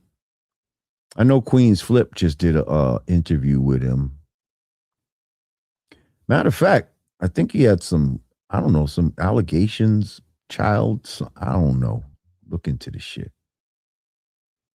Toya, we just talked about the Corey Holcomb situation last episode. I think you probably missed it. Basically the recap. You know, we feel like Corey may went a little too far as bringing homeboy's daughter into the situation.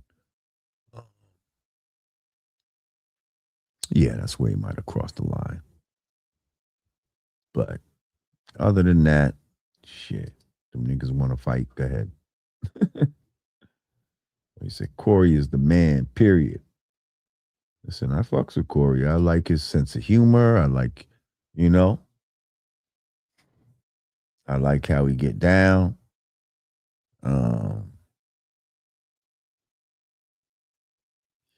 Yeah.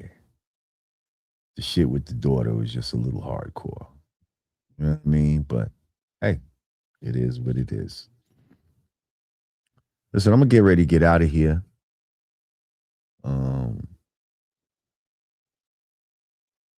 Oh, they said Anton talks about other people, kids, so he didn't go too far. Oh, well, that's the case, then hey.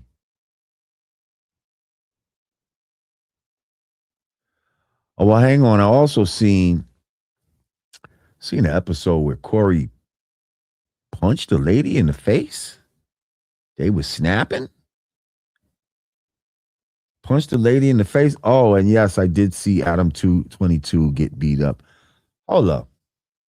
Let's talk about that real quick. What the fuck? Adam 22. Not only did he let his wife get piped out by some black dude, then he decides to fight the same dude in the boxing ring. The guy comes in the ring with a t-shirt of his wife blowing him on the shirt. Then he proceeds to beat the living shit out of Adam 22. And what's so crazy is Adam 22 is acting like he was training. Like he was training for this. The man looked like he ain't never boxed in his fucking life. In his life. I don't think he threw one punch.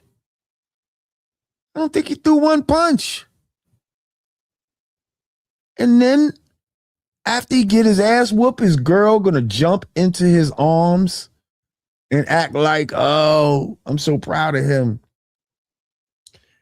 That bitch was probably wet as fuck. Because she's thinking about, damn, that nigga fucking fucked the shit out of me. Now he beat the shit out of my mans. And she probably want to get that nigga some pussy so bad right in that moment. But she had to play along for the cameras and shit and act like she was still happy for her man. Get the fuck out of here. I mean, that's like super cuck. That's like cuck 2.0. Cuck to the 1,000th power. You watch the nigga blow your wife's back out. She sucked the leather off the nigga. Now, to add insult to injury, you gonna let this nigga beat your ass in front of her and the world?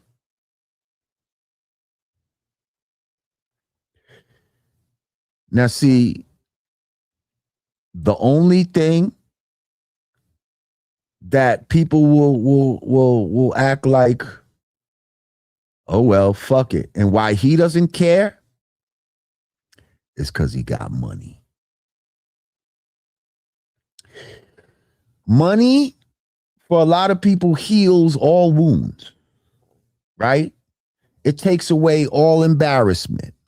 At the end of the day, motherfuckers like, fuck it, I'm still a millionaire. I still got mad wow bread from, whatever the fuck it is I do, my podcast or, whatever porn shit he's into. I don't know where he makes his money. But people like that will take the L, but then just act like, well, fuck it, I'm just gonna heal my wounds in my mansion or some shit like that. You know what I mean? No, money can't unlame a lame.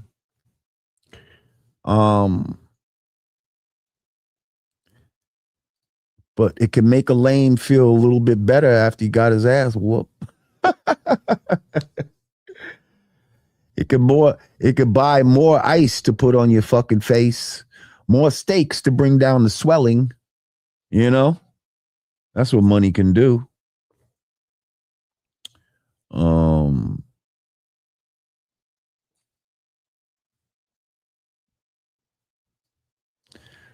But if a motherfucker was broke, if he didn't have no bread, oh man, y'all would be running him through the fucking ringer. Even worse. Because now his girl's getting fucked. He's getting beat up. You're calling him all kind of broke bitches. His only saving grace is that, he appears that he might have some money. I don't know. But yeah, that's some crazy shit right there. I don't know how that even came about, why he would do some shit like that. Then you acting like you was training, and then you get in the fucking ring and looks like you never trained a day in your life. Like the shit was crazy.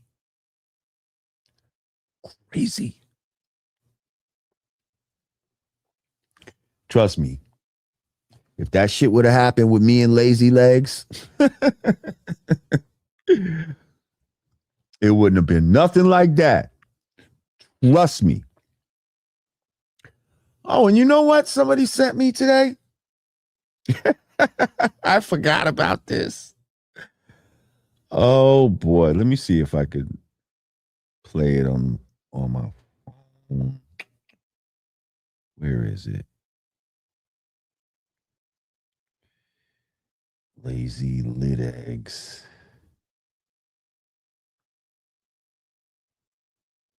Oh shit, who sent me that?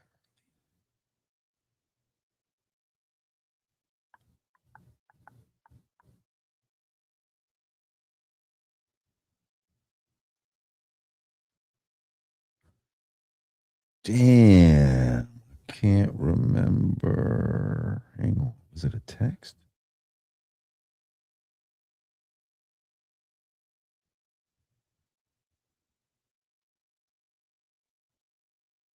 Ah, fuck. Somebody sent me the shit about Flashdance, right? About the movie Flashdance and how the iconic sequence at the end, yes, Lazy Legs would have got mollywopped by the god. Exactly. So there's an iconic scene at the end where Jennifer Beals is doing the big dance and all of that. So apparently for the close-ups, they did a hodgepodge. For the close-ups, it was Jennifer Beal. For the pull-away shots, the master shots, it was some French dancing lady. When she did some jump in the air, it was another lady. And when she did the spin on her back, when she did the breakdancing spin on her back move, guess who that was? Yep. That was Lazy Legs in a wig and a leotard.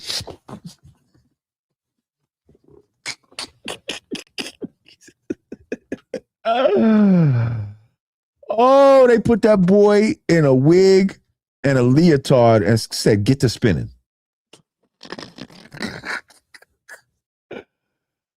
Oh, and the nigga wanted to be in the movie so bad. He said, okay, I'll do it. So yeah, that was Lazy Legs in drag in the movie Flashdance.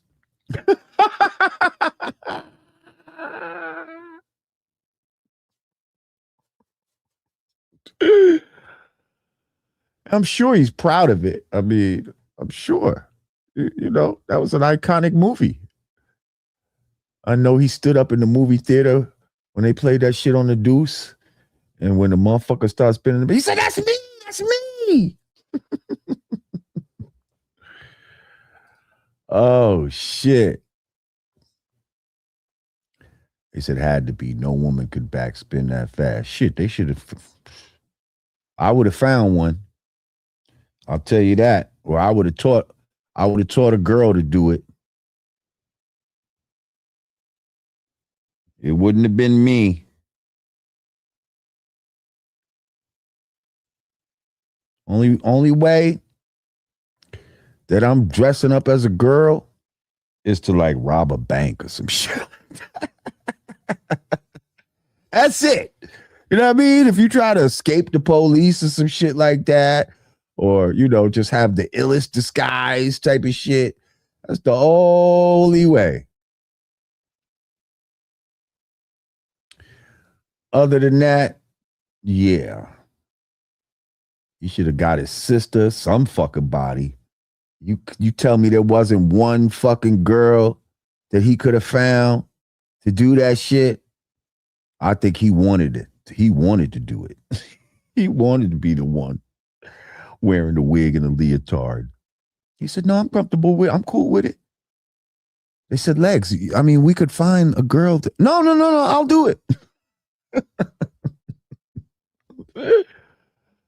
I have a proclivity for shit like this. I like to put shit like this on. So, you know, it's actually not a big stretch for me. Oh, shit. Yeah, I like fucking with Legs sometimes. I like fucking with him. Only because he was so stupid talking about let's box. It's like, shut the fuck up, dumbass.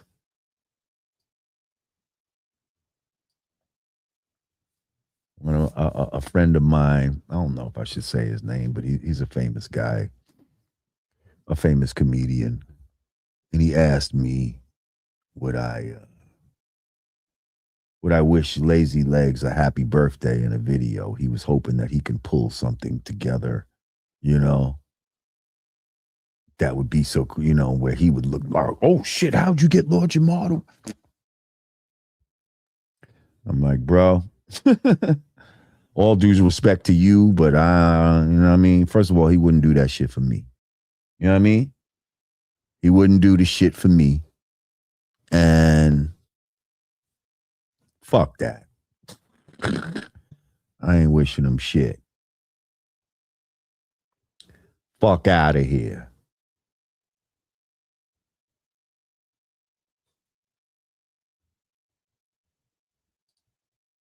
Chris said he was already in the street scene, so he participated in the end scene, which needed the street cred that she couldn't pull off. Hey, I hear that. I hear that.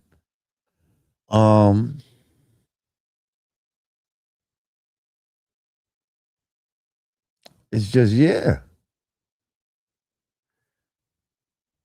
He said, y'all should square for some money. Yes, that's what I was trying to do. Marcel, that's what I was trying to do. This motherfucker wanted to fight for charity and all this dumb shit. Get the fuck out of here. I'm trying to put bags in niggas' pockets. This motherfucker, let's just fight for charity. Shut the fuck up. The fuck out of here. Turkish Death Threat said Lazy Leg said Puerto Rican started the Black Panthers. I'm sure he probably did. I'm sure he probably did. Damn, this kind of leads me to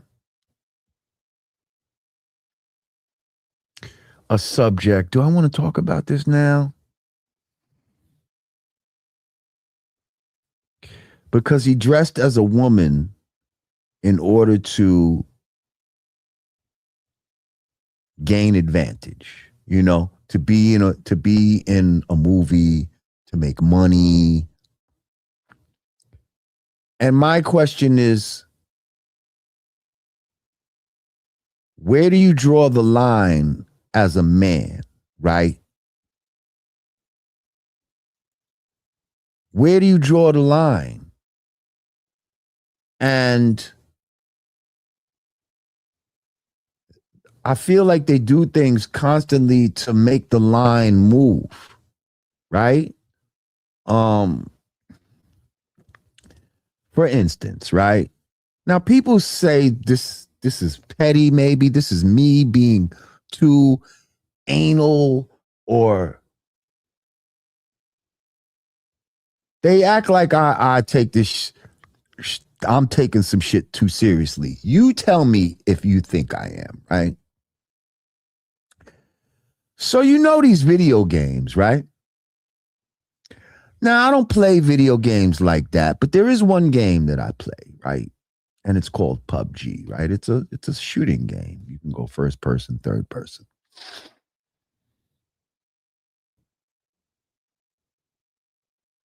Now, you can choose your character. Your character could be white or black. And your character can be male or female, right? I see a lot of males that will play with a female character. Now, first they'll say, oh, I used a female character because she's smaller and she's harder to hit. But scientifically, that's not true. Okay. I saw a video about this specific thing, how there's something called a hit marker, right? And the male and female hit marker are the exact same size on the game, right? So you have no advantage by being a female, but these people will act like they're getting an advantage by being a female. And they'll act like, oh, it's just a video game. My thing is, as a boy, did you play with girls' dolls when you were a child? Did you play with girl dolls? See, and Michelle said like Mortal Kombat. See, I never was cool. That's the first time I think they had people crossing over. Because that's the first time that I saw men using a female character in order to get an advantage. Because some of those female characters had some moves that couldn't be fucked with. And somehow niggas found that out and started using the girl character. And I'm like, and at first I'm like, you the girl? Like I couldn't even imagine that a nigga would even pick the girl. And it's like, you the girl? Yeah, the girl has some ill moves, da da da da da. So right there, you're thinking, all right, it's just a video game. But little things turn to big things, right? So today, you know, you're just using the female character in order to gain an advantage, right? But tomorrow, you're dressing like a girl, or you're sucking dick, or you're fucking doing some gay shit for advantage.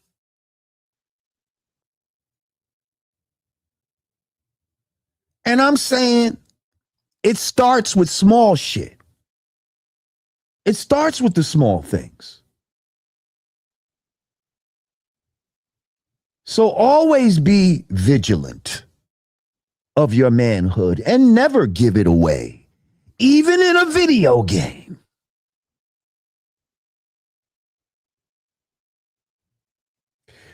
Even in a movie that you want to be in real bad. And so you're willing to put on a leotard and a wig and basically be a cross-dresser in order to get the shot. In order for you to have some fame and make some money and go back to the hood. Yeah, I was in a movie. Yep. Toya, that's how they ease it up on you with shit like that. They just ease it. It's okay. It's okay. So now I'm calling niggas cyber cross dressers and shit. I'm telling niggas, nigga, you a cyber tranny, motherfucker. Niggas get mad when you tell them that shit on the mic. You a cyber tranny. Then they'll say dumb shit like, why would I want to look at a man's ass on the game? As if, because when you're in third person, you can see the character's full body and you're like behind it. No one's looking at the ass of the character, but these dumb motherfuckers will say this to try to justify using a girl's character. And then once they use a girl's character, now they're dressing the motherfucker up, putting it in different outfits and all this crazy. You can't make this shit up. You can't make this shit up. They got these motherfuckers doing dances and all kind of shit in the lobby. This shit is crazy. You ever see that Black Mirror episode where the two guys were playing video games and one was a guy, and these guys ended up having a sexual relationship with each other inside the game? And then their attraction inside the game, because one had a male character and one had a female character, right? And then their attraction in the game became so strong that they decided to test it out in real life.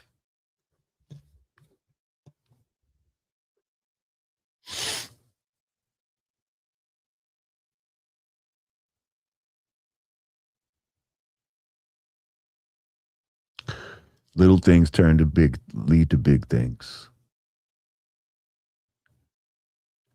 Snow is just a little snowflake. But more snow comes, and you can have an avalanche eventually. You see what I'm saying? But first, it was just a little snowflake. It's not bothering anybody. It's just a little snowflake.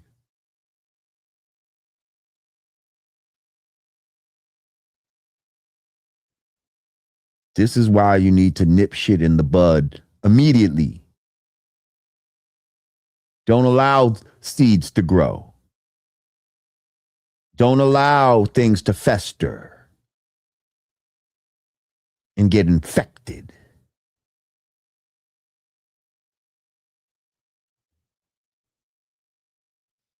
So sometimes things that we think are harmless and are just, I just did it. What's the problem?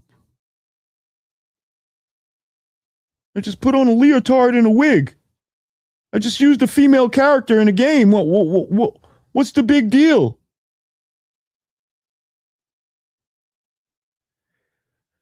Listen, y'all talk about it in the comments. Let me know what you think. Am I going too far?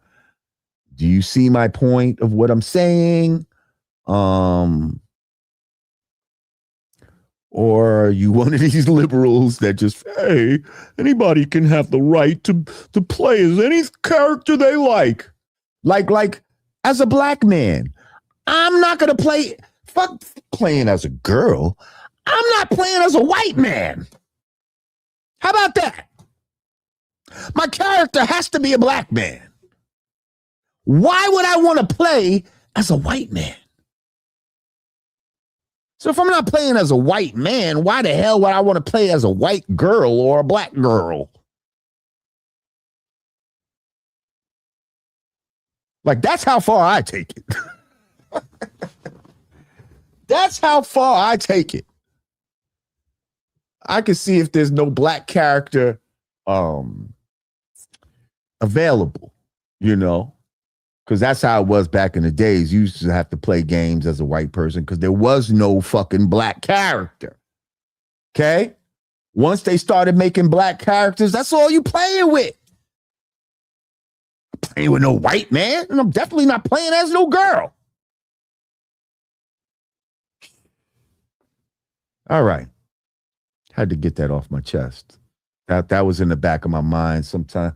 I know I wrote it down somewhere, but I didn't even look at my notes today. I just kind of knew what I wanted to talk about, and then certain things just led me here. All right. I think I'm done for today. Listen, I love y'all.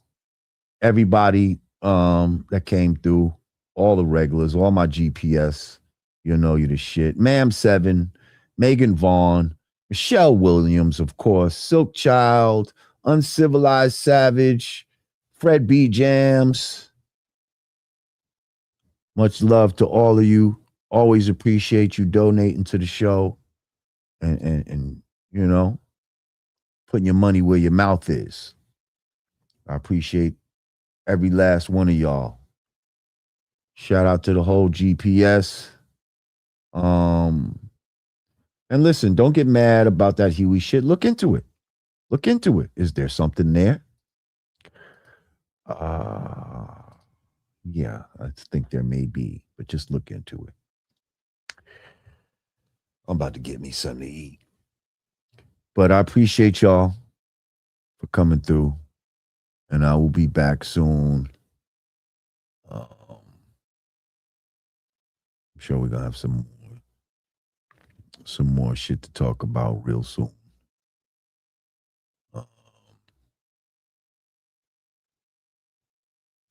Oh, real quick, Patriots, Seahawks for the Super Bowl. Now you see how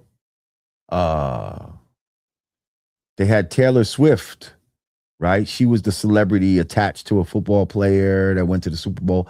Now they got this Diggs guy and Cardi B. Huh? Is this a thing that they're kind of doing on purpose? Maybe we get the player with the celebrity girlfriend to come to the games, and we put that team into the Super Bowl and help with the ratings. And I also think it's kind of a coincidence. Cardi B is going to be at the Super Bowl, and then you got Bad Bunny, who they say is going to be dressing with a dress on. We just talked about this.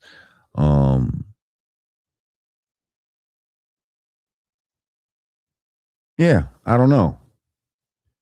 I feel like they're trying to create an atmosphere, some sort of Spanish atmosphere. Hey, Fly Girl Candy.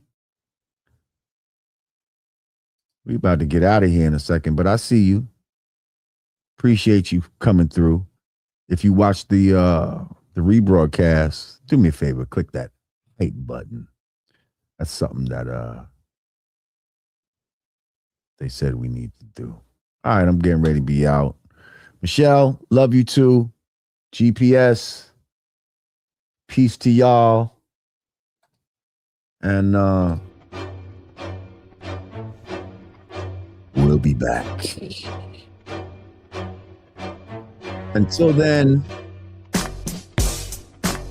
my name is Lord Jamal. Peace to the gods and earths.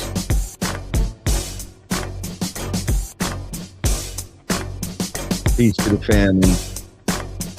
Y'all stay safe out there. Don't slip on that ice. Black power. Peace.